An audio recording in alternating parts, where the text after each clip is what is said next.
안녕하세요. 책쟁이 여러분, 책술입니다. 윌리엄 셰익스피어 1일 1희곡 읽기를 시작해 볼 건데, 희곡 읽는 걸 별로 좋아하지 않으시는 분들은 제 유튜브를 시청하시면 될 것 같아요.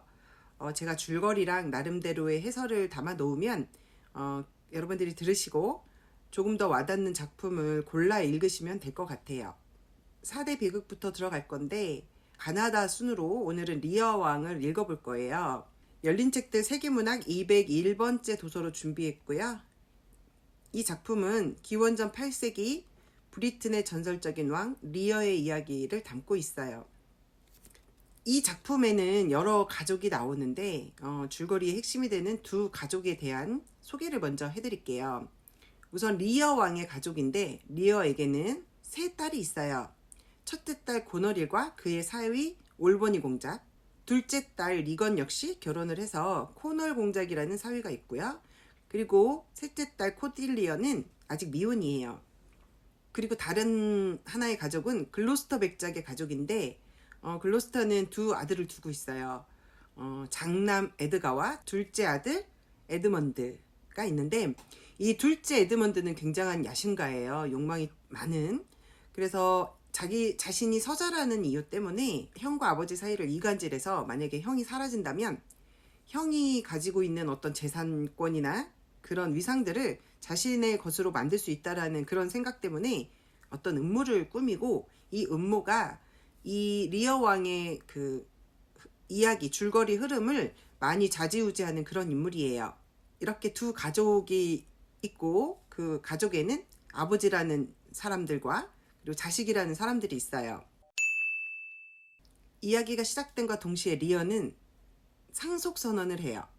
자신의 왕의 이름과 직분 그리고 100명의 기사를 남기고, 자신이 소유하고 있던 왕국을 세 등분해서 그 영토권과 통치권을 세 딸들에게 나눠주고, 그리고 본인은 이 딸들의 집을 돌아가면서 방문하면서 남은 여생을 지내겠다, 이렇게 선언을 하는데, 대신 딸들이 아비인 자신을 얼만큼 사랑하는지를 묻고 그에 대한 대답을 듣고자 해요. 첫째 딸에게 물었어요. 너는 이 아비를 얼마나 사랑하느냐? 첫째 딸 고너릴은 말로 할 수 있는 것보다 그 이상으로 더 아버지를 사랑한다. 자유보다 소중하고 값비싼 그 어떤 보석보다도 더 많이, 그리고 목숨보다 더 많이, 어떤 비유로도 말할 수 없을 정도로 아버지를 사랑한다, 이렇게 말을 하니까 매우 만족을 해요, 리어는. 그래서 약속했던 3분의 1의 영토권과 통치권을 주겠다고 말해요. 그리고 둘째에게 아비를 얼마나 사랑하는지 물으니까 둘째 딸 리건 질 수 없죠. 그래서 전반적으로는 언니랑 생각이 같은데, 언니의 사랑은 자신의 사랑에 미치지 못한다. 자신은 그 어떤 기쁨도 적대시할 만큼 아버지를 사랑하고, 자신의 유일한 행복은 폐하입니다 라고 얘기를 해요. 역시 리어는 대만족하고 약속했던 대로 3분의 1의 영토권과 통치권을 주기로 얘기를 해요. 그리고 막내딸에게 물어요.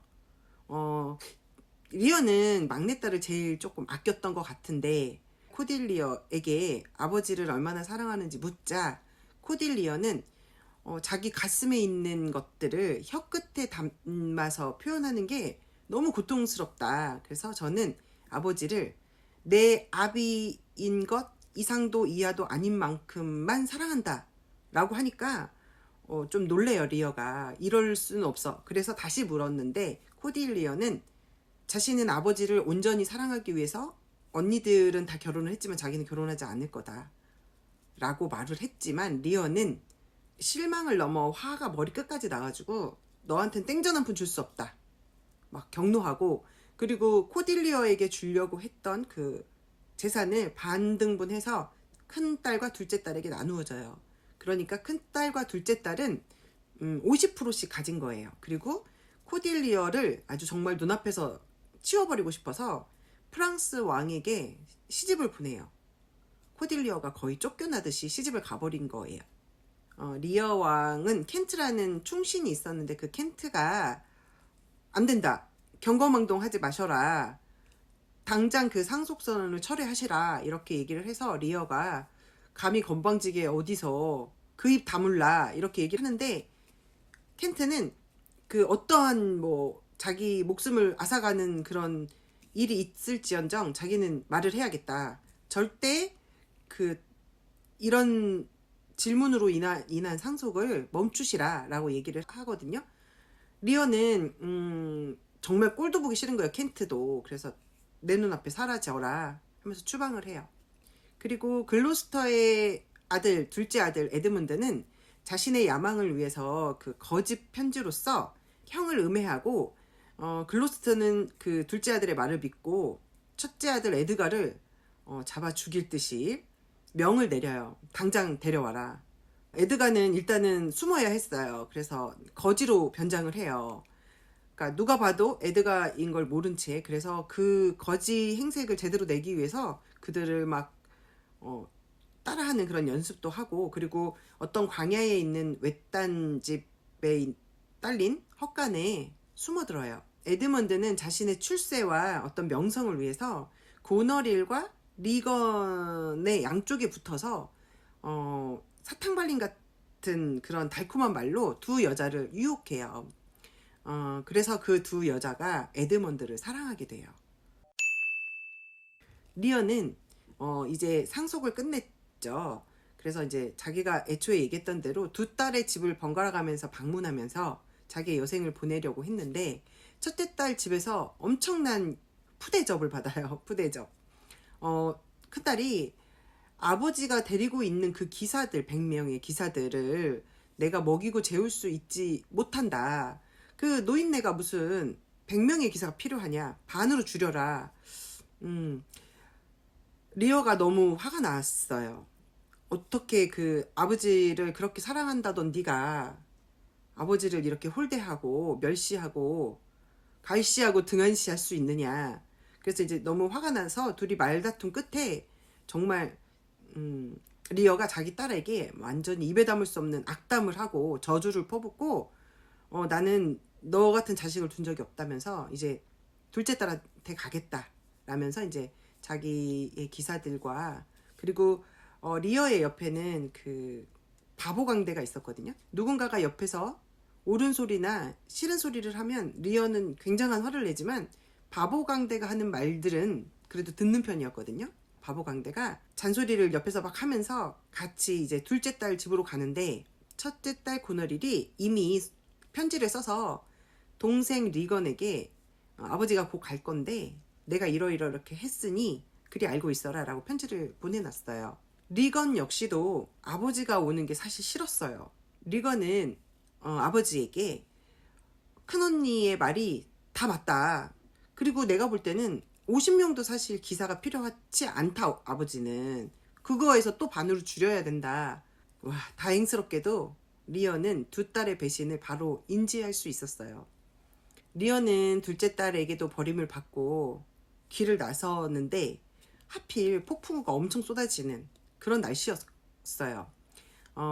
리어의 옆에는 사실 추방당했던 그 충신 켄트가 변장을 하고 곁에 있었거든요.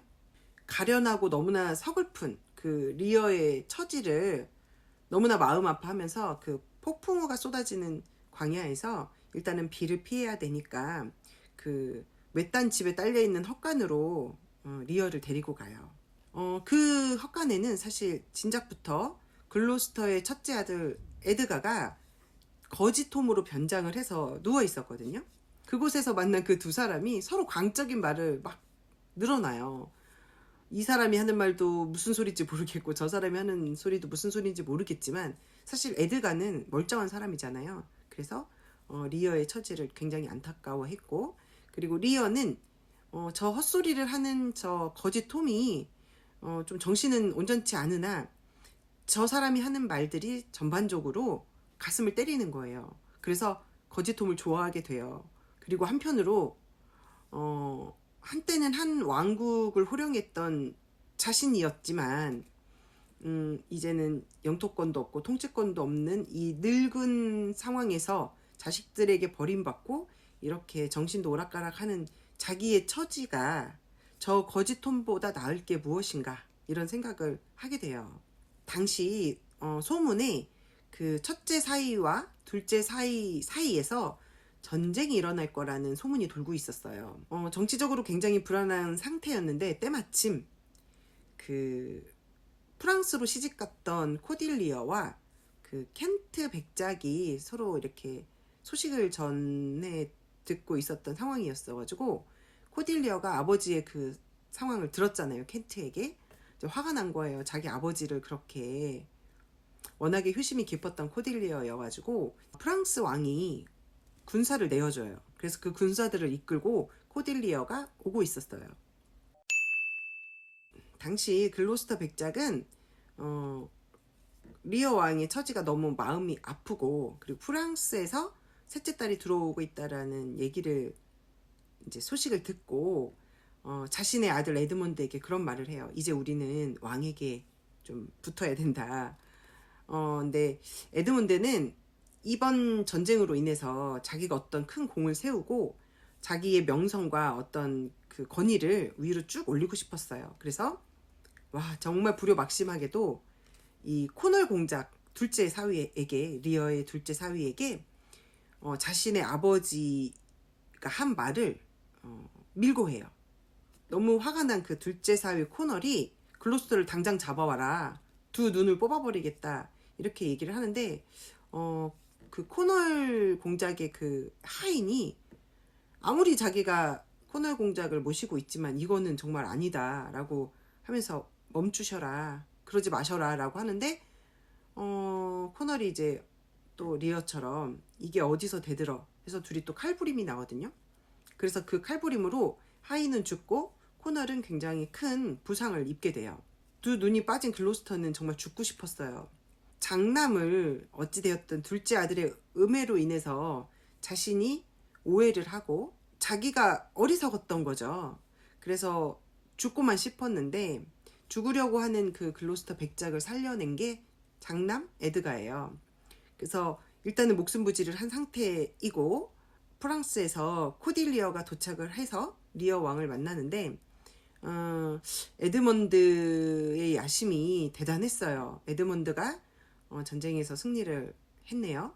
그리고 나서 이 코딜리어와 리어 왕을 인질로 잡아서 군인 한 명에게 명령을 내려요. 그 감옥에 가두되 감옥에서 코딜리어가 자살한 것처럼 꾸미는 그렇게 해서 살인을 저질러라 라고 하는데 코널 공작이 하인과 싸우다가 입었던 상처로 인해서 사망을 하게 되면서 리건이 과부가 되었잖아요. 그래서 리건이 나는 사랑하는 에드먼드와 재혼을 해야 되겠다라고 선언을 하는데 그걸 지켜볼 고너릴이 아니죠. 자신도 에드먼드를 사랑하고 있었기 때문에 그래서 이 큰언니가 둘째 언니에게 독약을 먹여서 둘째를 죽여버려요.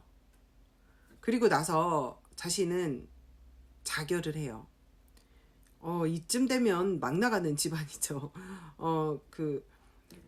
그렇게 그러니까 언니 두 명이 죽었어요. 그리고는 이제 그 큰언니의 남편, 올버니 공작이 이제 너무 화가 났어요. 자기 아내도 너무 밉고, 에드먼드가 너무나 많은 음모를 꾸몄다라는 걸 알게 됐잖아요. 그러고 있을 쯤에 에드가가 나타나서 이제 에드먼드하고 이제 다시 칼부림이 나요. 그래서 에드먼드는 죽어가면서 옳은 일을 하고 죽어야 되겠다라고 생각해서 본인이 그 군인을 시켜서 코딜리어와 리어를 죽이게끔 했으니 빨리 가봐라. 이렇게 뭐 자백 같은 고해성사 같은 말을 했어요. 그래서 황급히 갔으나 이미 코딜리어는 죽은 후였고 그 죽은 코딜리어를 안고 리어가 나타나는데 그 아이 가슴에 안은 그 원래는 효심이 지극했던 셋째 딸을 보고 아주 슬프게 울다가 쓰러져요. 이렇게 해서 정말 모두가 다 죽었어요. 리어도 죽었고 큰딸, 둘째 딸, 셋째 딸, 그리고 둘째 사위, 그리고 글로스터 백작의 둘째 아들, 정말 많은 사람이 죽었어요. 작품도 참 여러 번 볼 일이에요. 그동안 리어왕을 여러 번 보면서 느끼지 못했던 문장을 이번에 읽으면서 또 발견한 게 있는데요. 리어왕에게 바보 강대가 있었잖아요. 그 바보 강대가 리어왕에게 이런 말을 해요. 사람의 코가 얼굴 중앙에 있는 이유를 아시냐?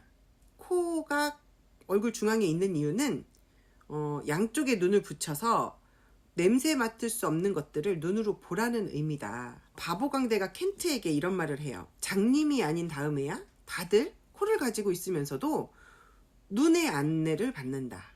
이 바보 강대 뭔가요? 되게 의미심장한 말을 하고 있어요.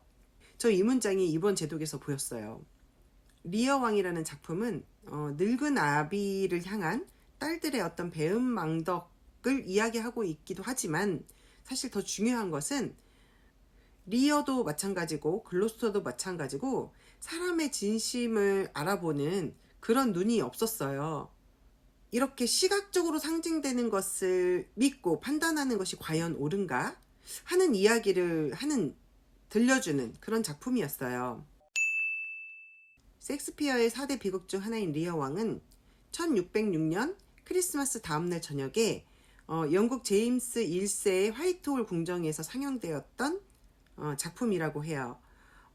궁정에서 상연이 된 만큼 표면적으로는 왕국의 안정적 통치를 위해 왕으로서 어찌해야 하는가를 말하고 있는 것 같이 보이지만 본질적으로는 인간의 자기 인식이 얼마나 힘든가 라는 것을 주제로 삼고 있는 그런 작품이라고 느껴졌어요.